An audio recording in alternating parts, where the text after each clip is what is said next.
A little girl vanished. 9 years of silence. Then, her forgotten childhood toy speaks, its innocent recording holding a terrifying whisper that points to a killer hidden in plain sight. The first light of that bitter December Tuesday in 1991 was still a pale rumor against the bruised purple of the pre-dawn sky when Margaret Turner's internal clock chimed.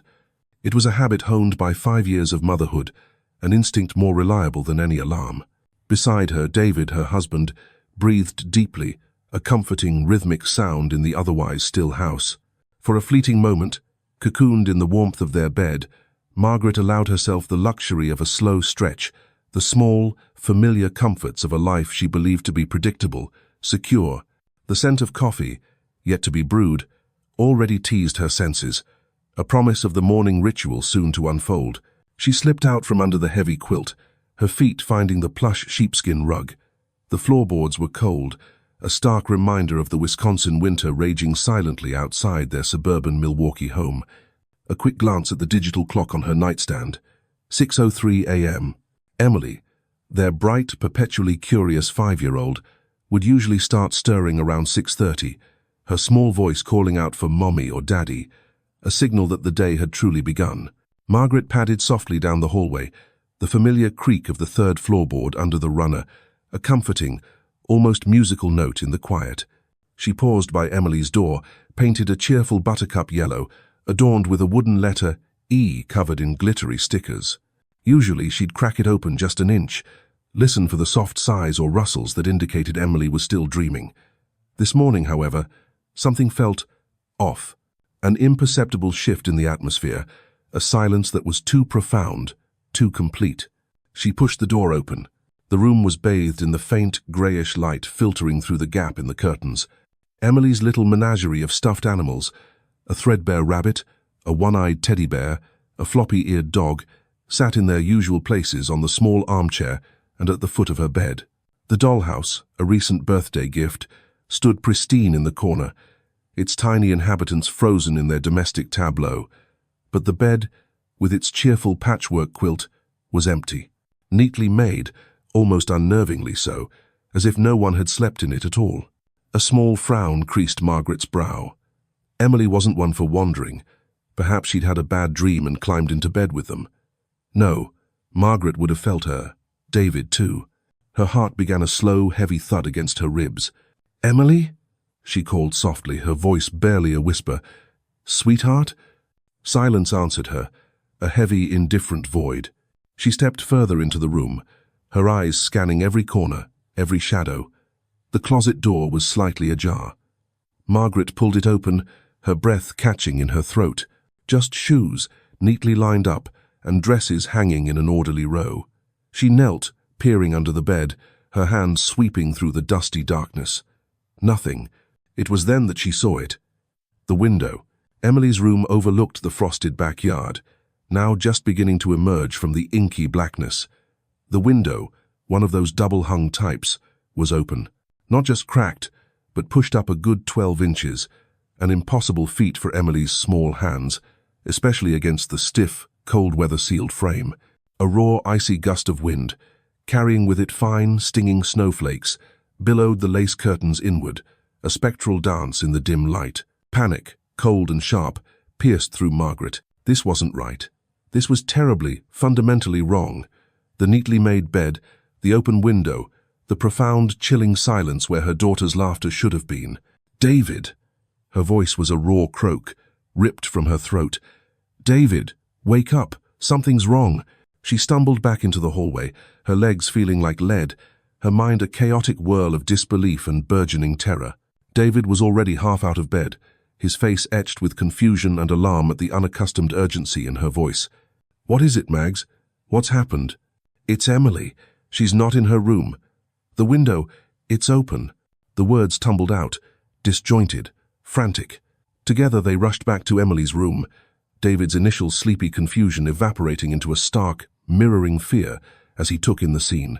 He too saw the impossible emptiness of the bed, the chilling invitation of the open window.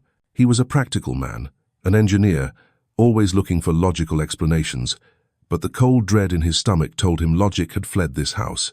"Maybe she's hiding," he offered. his voice strained, even as he knew how hollow the suggestion sounded.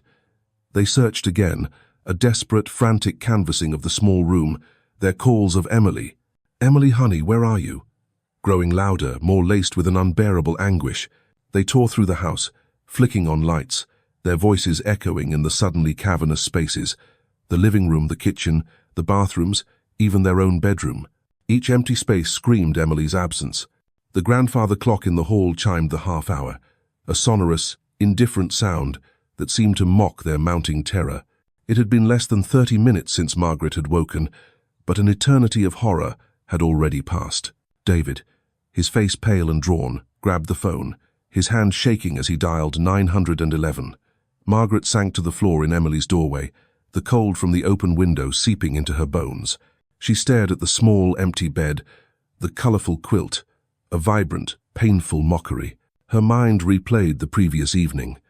Emily, giggling as David read her a bedtime story, her small arms wrapped around Margaret's neck in a tight hug, the whispered, "I love you." Mommy before she drifted off to sleep, her favorite stuffed rabbit tucked beside her. How could this happen? In their home? In her own bed? There were no signs of a struggle, no broken locks on the doors, only that damning open window, a silent testament to a violation so profound it was almost unimaginable. The house, their sanctuary, felt tainted, breached. The wail of sirens, faint at first, then growing rapidly closer, sliced through the frigid morning air. It was a sound that announced emergencies, tragedies, the kind of things that happened to other people, in other places. Not here, not to them, not to Emily. Margaret felt a tremor run through her, a deep, shuddering cold that had nothing to do with the winter air still pouring into her daughter's room. The police would come. They would ask questions. They would search. But a terrifying certainty was already taking root in her heart, a chilling premonition that this was not a simple case of a child wandering off. This was something else, something sinister. As the first uniformed officers crunched up their snow-dusted driveway, their faces grim in the harsh glare of their flashlights, Margaret looked at the empty space where her daughter should be. The biggest question, a silent, deafening scream, filled every corner of her mind. Where was Emily? And who could have taken her from the heart of their home, leaving nothing behind but an open window and a terrifying, echoing silence? The ordinariness of the morning had been irrevocably shattered, replaced by a nightmare from which there seemed no awakening. The investigation had begun, but for Margaret and David Turner, the torment was just starting, a long, dark road into the unknown. The days that followed Emily's disappearance blurred into a relentless, monochrome landscape of grief, punctuated by the sharp, intrusive stabs of police interviews and the hollow well-wishes of friends and neighbors. Emily. Her name was a constant echo in the silence of their home, a phantom limb whose absence ached with an almost physical intensity. She was more than just a missing child. She was the vibrant, irreplaceable heart of their world. Emily Turner had been a sunbeam in human form. At 5 years old, she possessed an insatiable curiosity that propelled her through life like a tiny, determined explorer. Her laughter, a bright, tinkling cascade of sound, used to fill every corner of their modest suburban house. It was the kind of laughter that could coax smiles from the sternest faces, a pure, unadulterated expression of joy. She loved bright colors, especially yellow, the color of her room, the color of the rubber boots she insisted on wearing even on sunny days, the color of the dandelions she would pick with such solemn concentration, presenting them to Margaret as if they were the rarest of jewels. Her imagination was a boundless territory. One day she was a fearless astronaut, navigating the treacherous terrain of the living room sofa. The next, a renowned veterinarian, tending to her legion of stuffed animals, each with a meticulously crafted backstory and a distinct, often comical ailment. She had a particular fondness for her sing-along cassette player, a bright pink and purple plastic contraption. She'd spend hours recording her own off-key renditions of nursery rhymes or narrating elaborate stories, her voice a mixture of childish lisp and surprisingly adult-like intonation. Margaret could almost hear it now. The slight whir of the cheap plastic gears, Emily's serious little face as she pressed the red record button, her tongue poking out in concentration. The memory, once a source of amusement, now felt like a shard of glass twisting in her heart. David remembered her fascination with his tools. He'd set up a small workbench for her in the garage, with brightly colored plastic hammers and wrenches. She'd help him with his weekend projects, her small brow furrowed in earnest imitation, her chatter a constant, delightful accompaniment to the whir of his saw or the rhythmic tap of his hammer. She wasn't just their daughter. She was their shadow, their echo, their brightest hope. The loss of this vibrant presence was catastrophic. The silence Emily left behind was not merely an absence of sound. It was a palpable entity, heavy and suffocating. Her yellow rubber boots still stood by the back door, a mute, heartbreaking testament.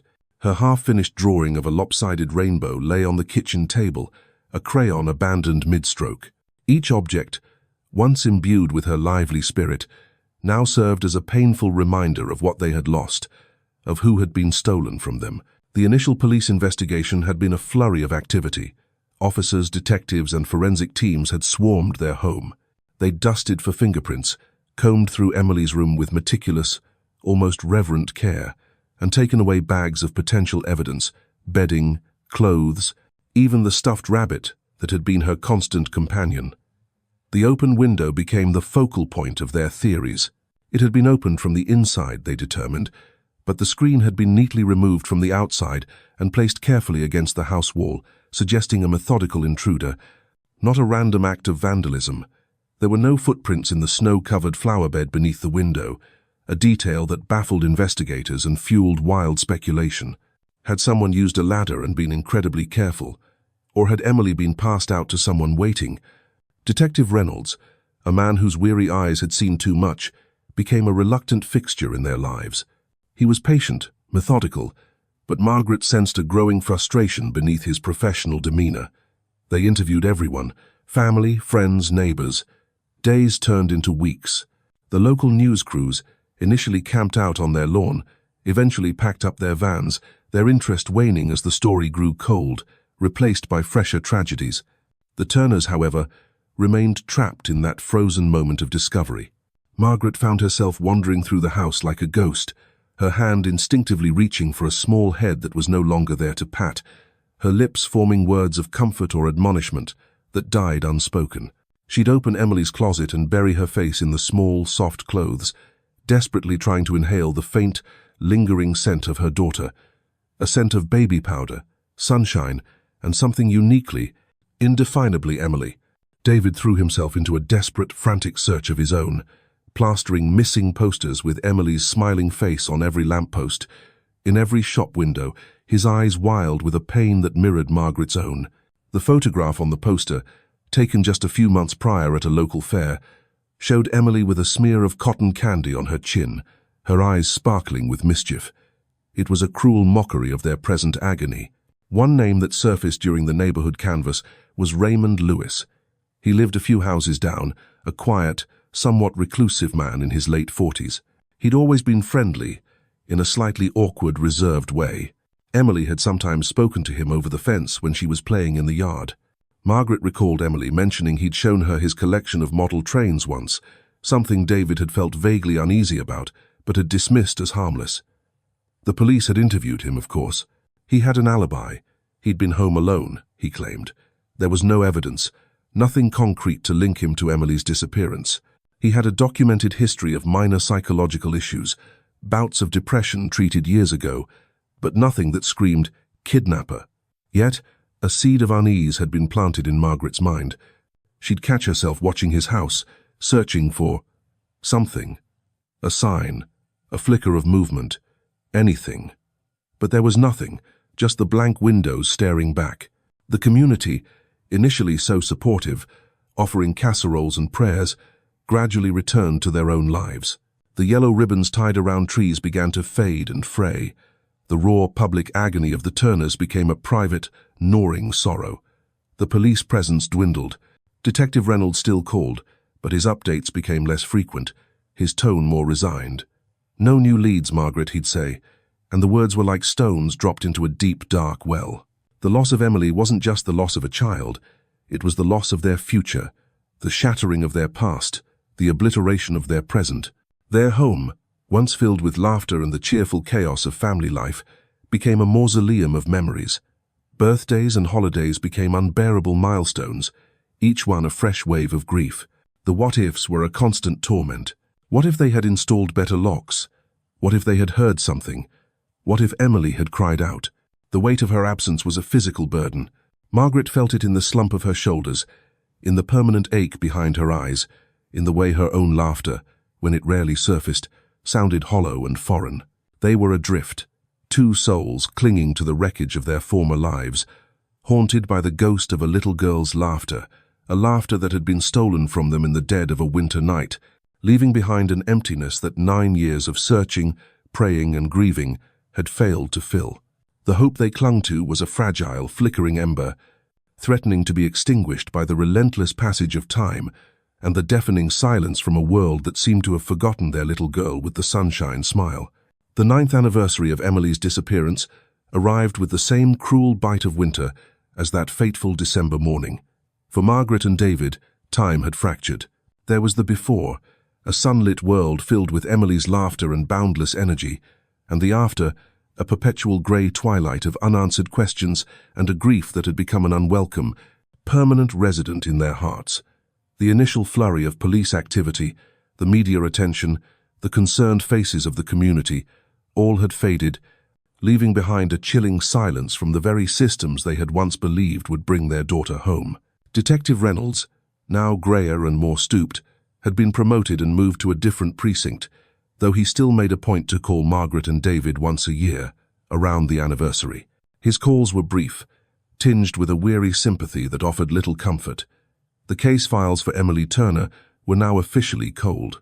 That bureaucratic term, cold case, felt like a betrayal, a formal declaration that their daughter's life, her vibrant spirit, had been relegated to a dusty shelf in an underfunded police department archive.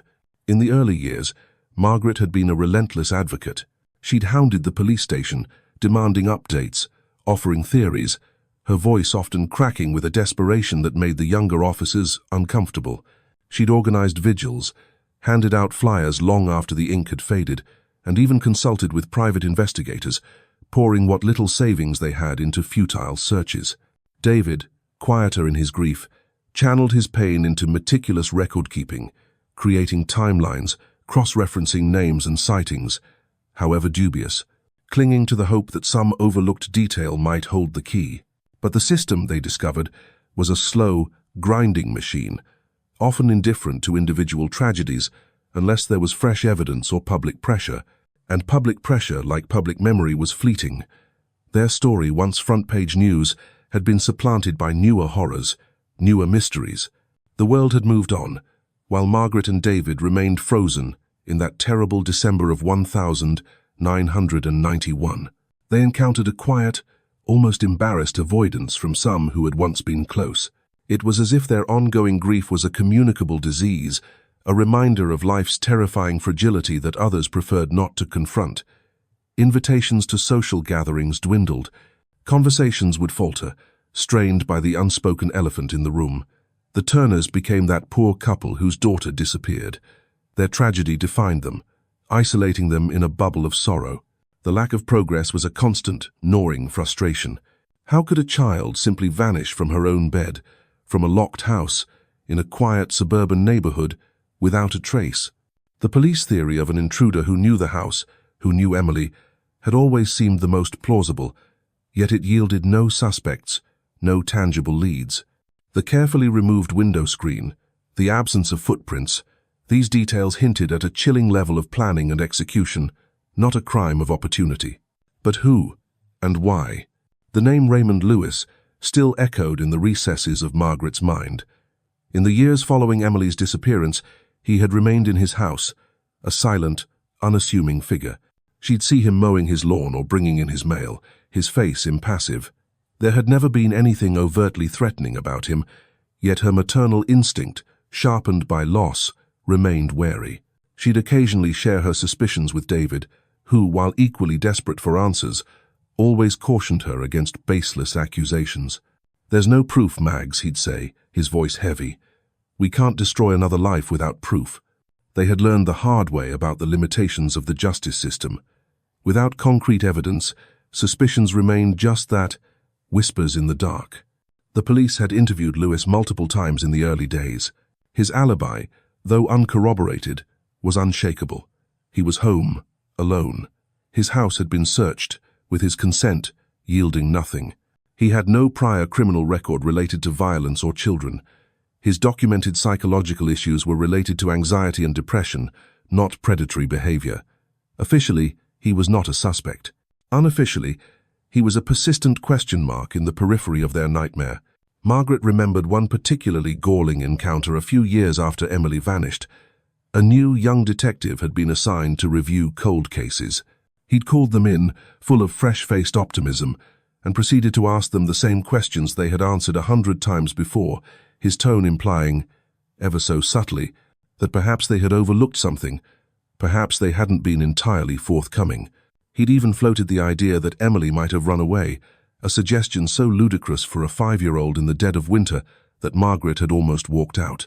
It was a stark illustration of how their daughter's case had become just another file, passed from one disinterested hand to another. The media, once a tool they hoped would help find Emily, had also become a source of pain. Occasionally, a slow news day would prompt a retrospective piece, dredging up their agony for fleeting public consumption. Speculation, often wild and unfounded, would resurface online in forums dedicated to unsolved mysteries. Emily's smiling face would be juxtaposed with lurid theories, reducing their deeply personal tragedy to a piece of macabre entertainment. Even well-meaning attempts at support sometimes missed the mark. People would tell them to move on, to find closure, as if closure were a destination one could simply decide to reach. How could they move on when their child was still missing? How could there be closure without answers? The word itself felt like an insult, a dismissal of Emily's existence, of their enduring love and undiminished hope. The financial strain had also taken its toll. The private investigators, the cost of printing flyers, the days David had taken off work in those frantic early months. It had all added up. They weren't destitute, but the constant worry about money added another layer of stress to their already overburdened lives. Their dreams of family vacations, of watching Emily grow, of college funds, had been replaced by the stark reality of a life lived in limbo. As the 9th year since Emily's disappearance drew to a close, a sense of profound weariness had settled over Margaret. The fire of her earlier activism had dimmed, not from a lack of love for Emily, but from the sheer exhaustion of fighting a battle against an intangible, indifferent foe. The system hadn't failed them spectacularly. It had simply, slowly, and quietly ground to a halt where Emily was concerned. Their daughter had become a statistic, a cold case number. The injustice of it was a bitter pill, a daily reminder of a world that could allow a little girl to be stolen from her bed, only to offer shrugs and silence in return. The social fabric they had trusted had proven to be frayed, unable or unwilling to mend the gaping hole Emily's absence had torn in their lives. The year 2000 dawned, ushering in a new millennium, a milestone that felt profoundly hollow to Margaret. 10 years. A decade since Emily's laughter had last echoed through their home. 10 years of unanswered questions, of a grief that time had dulled but never erased. Emily would be 15 now. Margaret often found herself staring at teenagers on the street, wondering what her daughter would look like, what her voice would sound like, what dreams she would be chasing. These thoughts were phantom pains, sharp and sudden, reminders of a life unlived. Life had, by necessity, settled into a fragile routine. David had thrown himself into his work with a quiet intensity, a distraction from the constant ache. Margaret volunteered at a local library, the hushed atmosphere and the scent of old books offering a small measure of solace. They rarely spoke of Emily in detail anymore. The pain was too raw, the words too inadequate, but her presence, or rather her absence, was a constant unspoken undercurrent in their lives. Her room remained untouched, a shrine of arrested development, the buttercup yellow walls a cheerful, heartbreaking reminder. It was a damp Saturday in early spring, the kind of day that hinted at renewal, but still carried the chill of winter in its breath. Margaret had decided, on a sudden impulse, to tackle the attic. It was a space they had largely avoided, a repository of forgotten belongings and accumulated dust, much like their hopes for finding Emily. But the clutter had begun to feel oppressive, another weight pressing down on her. Armed with a dust mask, gloves, and a grim sense of determination, she ascended the narrow attic stairs. The air was thick with the scent of aged cardboard and disuse. Cobwebs, intricate and shimmering in the weak light filtering through a single grimy window, draped over old suitcases and stacks of boxes. It was a tomb of forgotten memories. She worked methodically, sorting through old clothes they would never wear again, chipped crockery, relics of a past life. Each item unearthed seemed to whisper of happier times, of the before. She found David's old college textbooks, her own wedding dress carefully preserved in a garment bag, now yellowed with age, and a box labeled Emily's baby things. Her breath hitched. She hadn't been able to bring herself to open that box for years. Today, however, something compelled her. With trembling hands, she lifted the lid. Inside, nestled amongst tiny hand-knitted booties and soft receiving blankets, were Emily's first teddy bear, its fur worn smooth from countless hugs, a silver rattle, and a collection of baby photos. A bittersweet pang went through her. Emily, a cherubic infant with wide, curious eyes, gurgling happily in her bath, taking her first wobbly steps. The images were so vivid, so full of life. Deeper in the box, beneath a pile of Emily's early crayon drawings, mostly unrecognizable squiggles but cherished nonetheless, Margaret's fingers brushed against something hard and plastic. She pulled it out. It was Emily's sing-along cassette player. The bright pink and purple plastic was faded and dusty, one of the decorative stickers peeling at the edge. A wave of poignant memories washed over her. Emily, sitting cross-legged on the living room floor, microphone clutched in her small fist, earnestly interviewing her stuffed animals or singing her favorite songs with gusto. A small, almost forgotten cassette tape was still inside the player. Margaret idly pressed the eject button. The tape popped out, unlabeled. She couldn't remember the last time Emily had used it, or what might be on it. Probably just more of her off-key singing or nonsensical stories. For a moment, she considered tossing it into the discard pile. What was the point? But then, a different impulse stayed her hand. A faint curiosity, perhaps, or just a yearning to hear her daughter's voice again, even in its silliest form. The batteries in the player were long dead, of course. She made a mental note to find some later.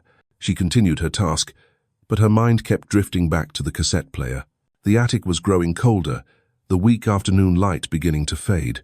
After a few more hours, having made a respectable dent in the clutter, Margaret carried a few boxes downstairs, including the one containing Emily's baby things and the cassette player. Later that evening, after a quiet dinner with David, who was engrossed in a technical journal, Margaret found herself drawn back to the pink and purple toy. She rummaged through a kitchen drawer and found a pair of AA batteries. With a sense of trepidation she couldn't quite explain, she inserted them into the player. The plastic felt flimsy and cheap in her hands, a toy from a distant, happier era. She slotted the cassette back in.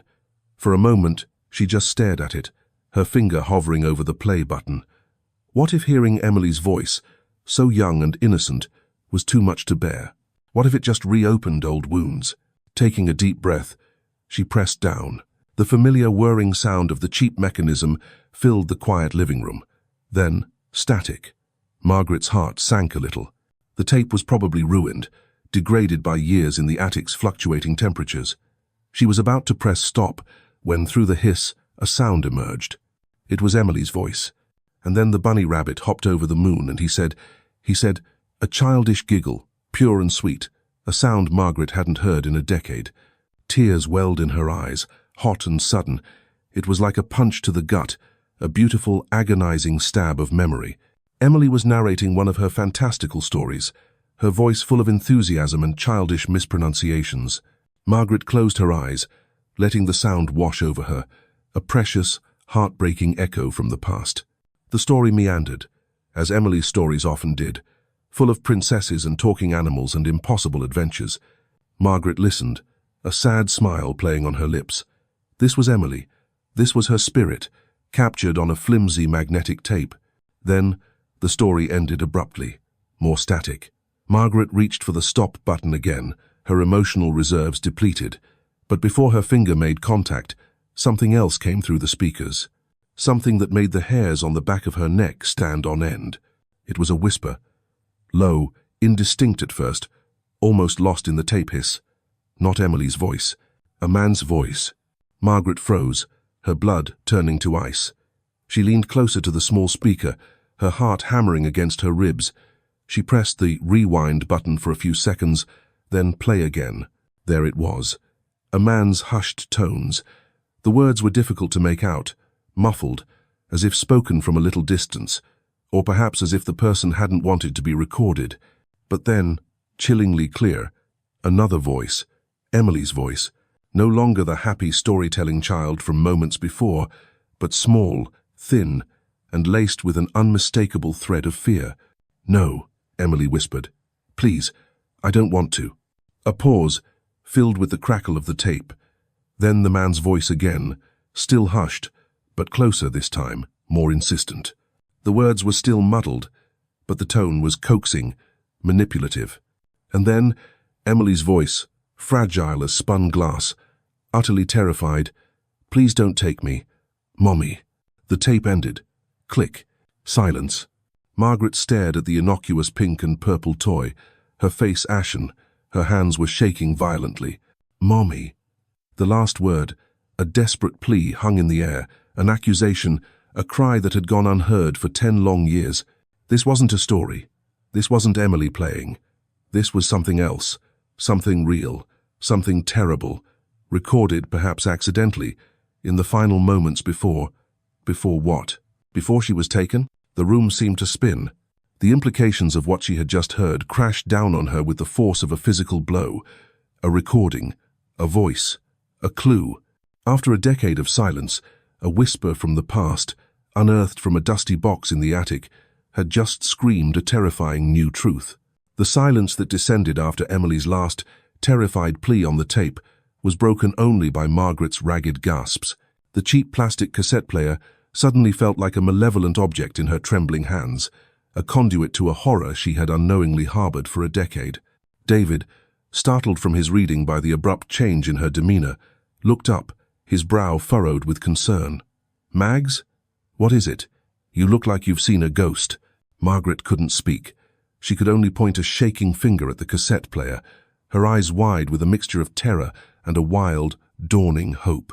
He rose quickly, his initial annoyance at being disturbed vanishing as he saw the raw shock etched on her face. "What happened? Did it break?" Finally, she found her voice, a choked whisper. "David, listen. You have to listen to this." With fumbling fingers, she rewound the tape, her heart pounding a frantic rhythm against her ribs. She played it again, the innocent storytelling giving way to the sinister intrusion. Emily's small, frightened voice, the man's muffled whispers, and that final gut-wrenching "mommy." As the recording played, David's face transformed. His initial curiosity hardened into stunned disbelief, then into a grim, cold fury. His hands clenched into fists, his knuckles white. When the tape clicked off, the silence in the room was thick, charged with an almost unbearable tension. He stared at the player, as if it were a venomous snake. "Play it again," he said, his voice dangerously low. They listened, again and again, each repetition etching the horrifying sounds deeper into their minds. The man's voice was too indistinct to identify definitively, muffled and low. But the fear in Emily's was unmistakable. It was the sound of a child in mortal terror. That's not just playing," David stated, the obviousness of it hanging heavy in the air. Someone was in her room. Someone was talking to her, and she was scared. His engineering mind, always seeking logic, was racing. The timing, it must have been right before she was taken. She must have accidentally recorded it. Margaret nodded, tears streaming down her face now, a release of 10 years of pent-up anguish and a new, terrible understanding. He told her not to make a sound, probably. And she was so scared. The thought of Emily, alone in the dark with that voice, was an agony beyond words. "The police," David said, his voice now steel. "We have to take this to the police. Now." The drive to the Milwaukee Police Department headquarters was a blur. It was late, well past 10 o'clock, but the urgency propelled them. They clutched the cheap cassette player and the small, unassuming tape as if they were the most precious artifacts on Earth, which, in a way, they were. They were the first new piece of potential evidence in their daughter's disappearance in a decade. The desk sergeant on duty, a young officer with a tired face, initially looked skeptical as David, his voice tight with emotion, tried to explain their discovery. Cold cases, especially those a decade old, rarely yielded fresh clues from such unexpected sources. But the sheer intensity in David's eyes, the palpable distress radiating from Margaret, made him pause. He made a call. Eventually, they were ushered into a small, sterile interview room. Detective Frank Keller, a veteran in the cold case unit, a man who had inherited Emily Turner's file among countless others, entered. He was older, with a weary but patient demeanor, reminiscent of Detective Reynolds, but without the personal history they shared with the former lead investigator. He listened, his expression carefully neutral, as Margaret, her voice trembling, recounted finding the tape and played the crucial segment. As Emily's terrified voice filled the small room, Keller's professional impassivity flickered. He leaned forward, his gaze fixed on the small player. He had them play it again, and again. He took notes, his pen scratching in the otherwise silent room. "This is remarkable," Keller said finally, his voice carefully measured. "Mrs. Turner, Mr. Turner, you understand that audio quality from a toy like this, after so many years, will be challenging to enhance. But there's clearly something here." He paused. The male voice is muffled. "Can either of you recognize it, even faintly?" Margaret and David looked at each other, then back at Keller. "No," Margaret said, frustration evident in her tone. "It's too distorted, too low." "We've thought about Raymond Lewis," David added, the name tasting like ash in his mouth. "The neighbor, the one with the history." Keller nodded. He was interviewed extensively at the time. No evidence. He looked at the tape player. "But this changes the potential landscape. If we can isolate that voice, or any other sounds." The next few days were a whirlwind of carefully managed hope and agonizing suspense. The cassette tape was sent to the State Crime Lab's Audio Forensic Unit. Margaret and David waited, oscillating between a desperate optimism that this was the breakthrough they had prayed for, and a crippling fear that it would lead to another dead end. Sleep was elusive. Emily's frightened mommy echoed in their waking and sleeping hours. Weeks crawled by. Keller called periodically with updates, mostly technical. The analysts were working on it, filtering out the hiss, trying to isolate and clarify the voices, searching for any ambient sounds that might provide a clue to the time or location, though it was almost certainly Emily's bedroom. Then the call came. Keller wanted them to come in. They sat once more in that sterile interview room. Keller had a technician with him this time, a younger man with intense eyes named Ben Rourke, who had a laptop and a set of high-quality headphones. "We've managed to clean it up as much as possible," Rourke explained, his voice calm and professional. "The male voice is still heavily distorted due to the nature of the recording.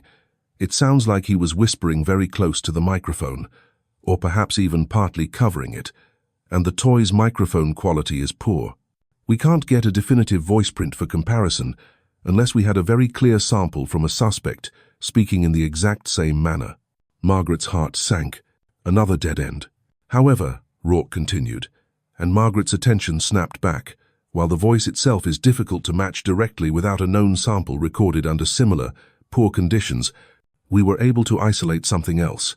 Something in the background, during one of the pauses in the man's whispering, just before Emily says, 'Please don't take me.'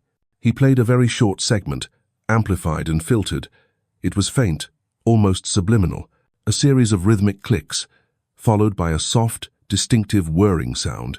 We had to loop it and enhance it significantly," Rourke said. "At first we weren't sure what it was." He typed on his laptop, and the sound played again, clearer this time. Click, click, click, whir. Click, click, click, whir. David leaned forward, his brow furrowed in concentration. "What is that?" "We cross-referenced it with databases of common household sounds, mechanical noises." "It took a while," Rourke said, "but we think we have a match. It's highly specific. It's the sound of an automatic exposure and film advance mechanism on a particular type of 35mm camera that was popular in the late 80s and early 90s. Specifically, a Minolta Maxim 7000, or a model from that same series. They had a very distinct motor drive sound when the auto exposure locked and the film advanced." Margaret and David stared at him, uncomprehending. "A camera?" Keller spoke. The implication is that whoever was in that room with Emily wasn't just talking to her. They may have been taking pictures of her, in the dark. A wave of nausea washed over Margaret. The horror of it, the violation, was almost too much to comprehend. We went back through all the original evidence logs and interview transcripts, Keller continued, his voice grim. We looked for any mention of photography, cameras, anything like that connected to anyone interviewed, and one name stood out. He paused, letting the weight of his words sink in. Raymond Lewis. When his house was initially searched, a cursory search, as he wasn't a primary suspect then, he declared a number of hobbies. One of them was amateur photography. He had a darkroom setup in his basement, and he owned several cameras. Among them, registered on the initial consent search inventory, was a Minolta Maxim 7000. The twist wasn't just the voice, or even the camera. It was the chilling convergence. The neighbor, the one they had vaguely suspected but could never prove, now had a specific, tangible, and deeply disturbing piece of circumstantial evidence pointing squarely in his direction, unearthed from a child's toy nearly a decade later. The whispers had found a terrifying context. The case was no longer cold, it was burning. The revelation about the Minolta Maxim 7000 camera transformed Raymond Lewis from a shadowy periphery figure into the glaring, undeniable center of the investigation. The audio forensic team's discovery provided the crucial piece of probable cause that had been missing for a decade. Armed with a new search warrant, one far more comprehensive than the cursory consent search conducted years prior, Detective Keller and a team of officers descended upon Raymond Lewis's unassuming suburban house, the house that had stood just a few doors down from the Turners, a silent witness to their unending grief. Lewis, now approaching 60, his quiet demeanor having aged into a more pronounced reclusiveness, showed little outward reaction when the police arrived. He was calm, almost unnervingly so, as they presented the warrant. Perhaps he believed that after 10 years, any secrets he harbored were buried too deep to be found. He was wrong. The search was methodical, painstaking. Officers combed through every room, every closet, every dusty corner. The basement, which still housed his darkroom, received particular attention. For hours, Margaret and David waited at the police station, the silence punctuated only by their own ragged breaths and the occasional sterile update from Keller. Each passing minute felt like an eternity. The hope was so potent it was terrifying. The fear of another disappointment, almost unbearable. Then, late in the afternoon, Keller returned. His face was grim, but there was a new hardness in his eyes, a glint of grim satisfaction. He didn't need to say much. "We found them," he stated, his voice devoid of any triumph, only a weary finality. "Them?" David asked, his voice barely a whisper. "Photographs," Keller clarified, "and negatives, hidden in a false bottom of a chemical storage container in the darkroom." He paused, and the weight of his next words settled heavily in the room. "They're of Emily, taken in her bedroom, the night she disappeared." Margaret let out a choked sob, a sound of profound anguish and a strange, terrible validation.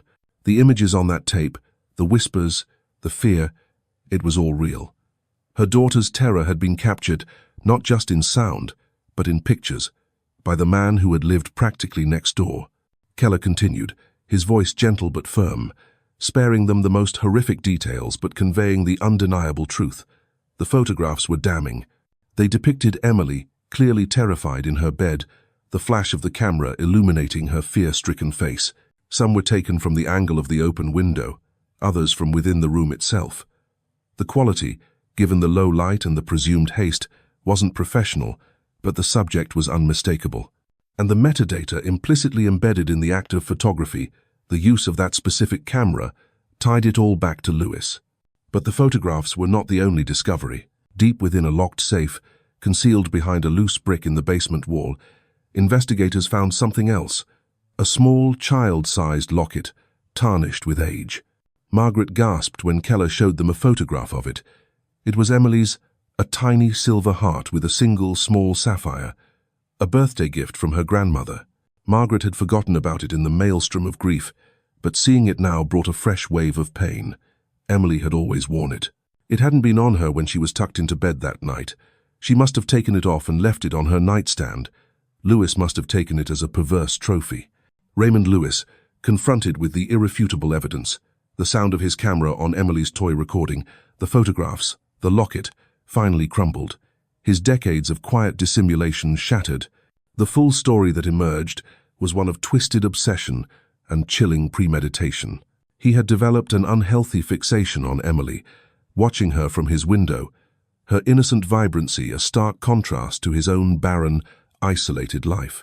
On that December night, driven by urges he could no longer control, he had entered the Turners' house through an unlocked back utility door, a detail the initial investigation had missed, focusing too heavily on the open window in Emily's room as the sole point of entry. He had gone to Emily's room, not initially to abduct her, he claimed in his disjointed confession, but to watch her, to photograph her. Emily, disturbed by his presence, had woken up. Her sing-along toy, perhaps knocked slightly or already precariously balanced, had been accidentally activated in the darkness, its microphone silently capturing those horrifying moments.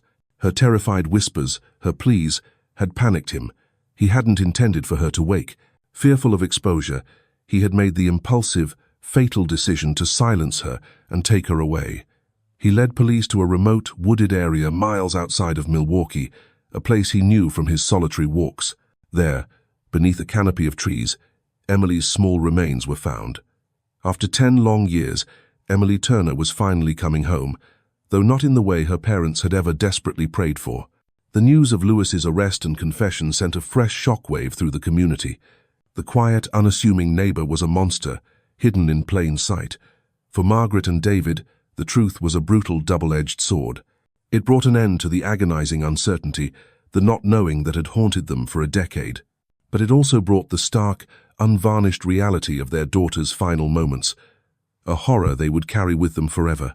There was a trial, though with Lewis's confession and the mountain of evidence, the outcome was never in doubt. He was found guilty, sentenced to life in prison without the possibility of parole. Justice, in its imperfect, human form, had been served. But for Margaret and David, there was no true closure. How could there be? The word still felt like a hollow platitude. The vibrant, laughing 5-year-old girl was gone forever. Yet, something had shifted. The discovery of the tape, the unearthing of the truth, had lanced a festering wound. The terrible weight of the unknown had been lifted, replaced by the heavy certainty of grief, but a grief they could now, perhaps, begin to navigate without the constant torment of what if. They buried Emily in a quiet cemetery, under a young oak tree. Her headstone was simple, engraved with her name, the dates of her short life, and a single poignant line: laughter in heaven. Life would never return to the before. The scar of Emily's loss would always remain.